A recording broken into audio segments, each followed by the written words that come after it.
नमस्कार जय जगन्नाथ मो advocate Devgovind Mahapatra Odisha high court bar association आज मोर किसी क्लाइंट को अनुरोध क्रमे मु एक वीडियो प्रस्तुत करुच्ची जहाँ एक सचेतनता प्रযোज्य। आज मोर किसी क्लाइंट जे कि कौन से एक निर्दिष्ट आउटसोर्सिंग संस्था द्वारा नियोजित हो कौन से एक जगार काम करने अवस्था जरूरीकालीन अवस्था रे छुट्टी दिया न जीवा उचित समय पेमेंट न दिया जीवा एवं जहाँ कहितिले कहिबा अनुसार पेमेंट न होबा संबंध रे से किछि जानिबा पई चाहितिले एवं अनुरोध करथिले जे सारा भारत वर्ष रे ए भली जो हमर युवक युवती अछंती तांकर जो अनएम्प्लॉयमेंट रो सुजोग नहीं किसी आउटसोर्सिंग संस्था बा किसी प्लेसमेंट एजेंसी किभली भाव में निजक लाभवान कराउछंती एवं किभली भाव में जो साधारण भाव में निराश होउछंती युवक युवती माने से संबंध रे हमें आज ये वीडियो प्रस्तुत करिया। प्रारंभिक स्तर रे मु आपण मानन को कहबा को चाहे जो माने प्लेसमेंट कंपनी करूछंती से प्लेसमेंट कंपनी रे जो एडवर्टाइजमेंट बाहरुची सेमानक एडवर्टाइजमेंटा मिसलीडिंग न हवा दरकार भ्रमात्मक न हवा दरकार। साधारण रे एबे भुवनेश्वर रे एक कॉल सेंटर रु हमर जने सान भौणी गाँ गाँवली रे ताकू कॉल आसिला ताकू कहाला जे गोटे डाटा एंट्री ऑपरेटर पई गोटे पोस्ट बाहरी जो थे कि 20,000 टंका आपन को दरकार तापर से दबा 20,000 टंका रे आपन चाकरी करेंगे। पर मुहूर्त कौन है जिते से जाइए से संस्था रे पहुँचला से कहले देखो डाटा एंट्री ऑपरेटर पोस्ट आमर फिलअप हो गलानी आपण आमर कंप्यूटर जो कनेक्शन अच्छी इंटरनेट कनेक्शन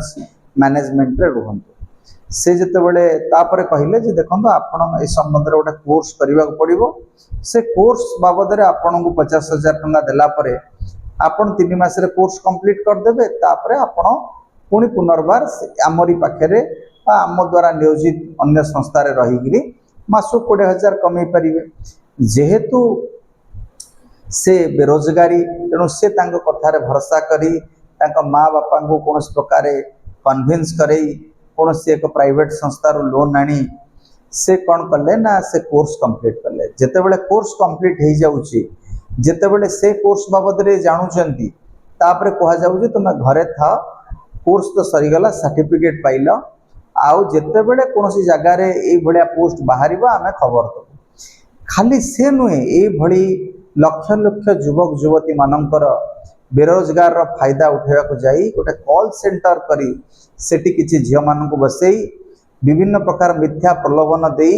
विभिन्न प्रकार साइट रु सेमानक तथ्य संग्रह करा जाउची सेमानक नंबर मध्य कलेक्शन करा जाउची ए भलिया निराश करा जाउची आ प्रकृति जो सर्टिफिकेट देउचंदी तांको से सर्टिफिकेट रो वैलिडिटी किछि नाही से सर्टिफिकेट टा जे कोर्स कंप्लीट कला परे ए को संस्था रे आंको ऑथराइज कला जे ए कोर्स ट्रेनिंग दबा ए ट्रेनिंग जो माने दउचंदी से माने कोन अभिज्ञता रखिचंदी तांकर शिक्षागत योग्यता कौन से गुड़ा मध्य डिस्क्लोज करा जाउने तेणु बहुत जगह रे ए भली मध्य समस्या मान देखिया को मिलुची प्लेसमेंट कंपनी ना रे तापर धरी निया जाओ कोनोसी पिला को प्लेसमेंट कंपनी द्वारा कोनोसी जगह रे नियोजित करा हला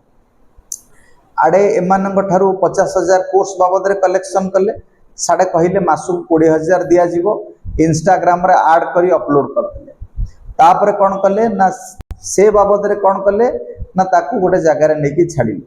सेठी कहले नाइ ने 20,000 टंका न मासु 10,000 दिया जीवो जेहेतु पिलाटी 50,000 खर्च करी कोर्स करी बड़ कष्ट मस्ट रहिया को चाहिला सेठू मासे 2 मास परे नाइ तुमे काम करि परनो छुट्टी नै परिबो नाइ ए बडी मेंटल मोरल हरासमेंट करिकरी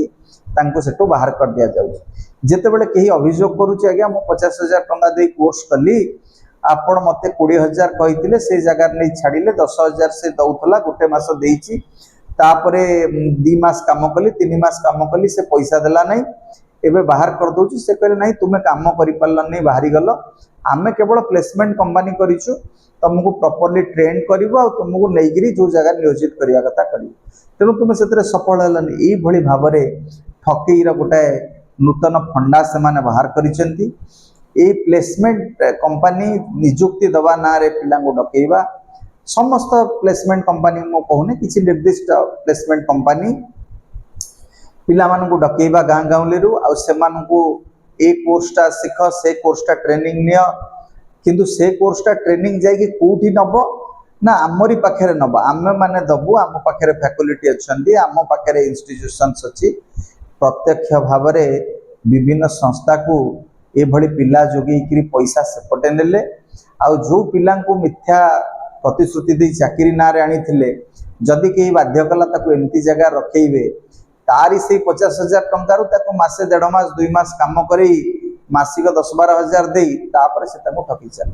तेणु मु आईन रे प्रोविजन कौन अच्छी से कथा आपण मानू कहया चाहे आपण कौन सी जगह काम करुँच मिनिमम वेजेस एक्ट 1948 मुताबक से आपण को सर्वनिम्न टंका देउछंती कि नहीं ये हला एक कथा। दुई कथा जे आपण को नहीं एक निर्दिष्ट कंपनी काम करोची बा आउटसोर्सिंग एजेंसी से यदि कौन सी आपण को कंपनी लगाउची जहाँ इंडस्ट्रियल डिस्प्यूट एक्ट बा कहंतु बा अदर सेफ्टी एक्ट कहंतु सेतेरे आपणकर सुरक्षाटा को निर्घंट बा निर्दिष्ट करा जाउची ना नहीं से संबंध में मध्य गुरुत्व आरोप करबा दरकार। सबुठु बड़ कथा हला ये जो साधारण रे हमर जो बेरोजगारीटा जिते जोरे बढ़ी चली तार सुविधा सुजोग नहीं किए प्लेसमेंट कंपनी ना रे लोक को डकाई कोर्स ना कही ए कोर्स रे आपण कॉम्पिटेंट होंतु आपण को चाकरी मिलिबो मिथ्या प्रतिश्रुति देई गोटे कोर्स करे जो कोर्स रे सर्टिफिकेट ना वैलिडिटी अच्छी ना जो जगह रे नहीं करौचंती तार ऑथेंटिकेशन अच्छी ना जे पढ़ौचंती तांकर किसी ऑथेंटिकेशन अच्छी। तेणु मु आपण मानक माध्यम रे निवेदन करी सरकार एक आईन बनातु ए प्लेसमेंट कंपनी पाई एक निर्दिष्ट आईन हवा दरकार एवं प्लेसमेंट कंपनी केते पिला को डकेइची को पर्पस रे डकेइची जदि यार सविशेष तर्जमा करा जिवो को मोड रे एडवर्टाइजमेंट देइची जहा देइची ता कथा अनुपालन करिची ना नाही आ जो प्लेसमेंट कंपनी बा आउटसोर्सिंग एजेंसी पिला को नहीं लगेइची सर्वनिम्न ताकू मजूरी जेतिकी ताहा दउची ना नाही सेमानंकर सुरक्षा पाई कौन करिची एथिपाई आईन हवा दरकार। आ जदि आपण मानंकु केही प्लेसमेंट कंपनी किंबा आउटसोर्सिंग संस्था निराश करूचंती आपण ठारू ब्लैंक चेक रखिचंती चाकरी ना रे सिक्यूरिटी टंका रखिचंती दउनांती ब्लैकमेलिंग करूचंती आपण सेमानक विरुद्ध रे जाईकरी आपणकर जे लेबर कमिशनर रहिले तांको पाखरे दरखास्त करि परिबे। आपण को जदि निराश करा जाइछि ठकी करा जाइछि थानार द्वारस्थ हो परिबे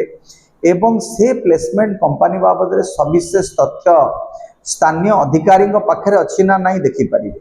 सबुठुर बड़ कथा हला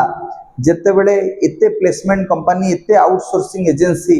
मिनिमम आमर लेबर ऑफिसर पाखरे तो डाटा थबो जे एतिकी पिला ए आउटसोर्सिंग संस्था रे काम करूचंदी बा ए आउटसोर्सिंग संस्था तांको एई जगह नियोजित कर। तेणु आपण आरटीआई एक्ट रे से कंसर्न लेबर ऑफिसर को मागंतु जे ये जो प्लेसमेंट संस्था की आउटसोर्सिंग संस्था केते एम्प्लॉय रखिछि तार किछि तथ्य आपणक पाखरे जदि अछि दियंतु ता द्वारा आपण जानि परिबे आउ सुरक्षा दृष्टिकोण रु कोन सुरक्षा जोगे दिया जाइछि। तेणु मु ए वीडियो माध्यम रे आपण मानंकु एतिकी कहूछि आ पर एपिसोड रे मु आपणकु कहिबी जे प्रकृति रे आईन प्रावधान कोन अछि कॉल सेंटर जो कॉल जाउछि आपण मानकर कोन वेरीफाइड करबा दरकार आपण से प्लेसमेंट कंपनी बाबद रे कोन तथ्य जानिबा दरकार जो आउटसोर्सिंग संस्था आपण को नौचंती बा जो प्लेसमेंट कंपनी कहिकरी प्लेसमेंट संस्था कहि नौचंती से माने आपण को जो कोर्स करबा को कहउचंती किछि रिटिन दउचंती कि नै आपण ए कोर्स करि सरंतो हम आपण को एंगेजमेंट एतिकी टंका रे दबु। तेणु ए बाबद रे संपूर्ण आलोचना परवर्ती वीडियो रे करा जे मु मोर एति कहि बाणी को विराम दउची। जदि वीडियो आपको भल लगी तब लाइक शेयर और सब्सक्राइब करिया को अनुरोध।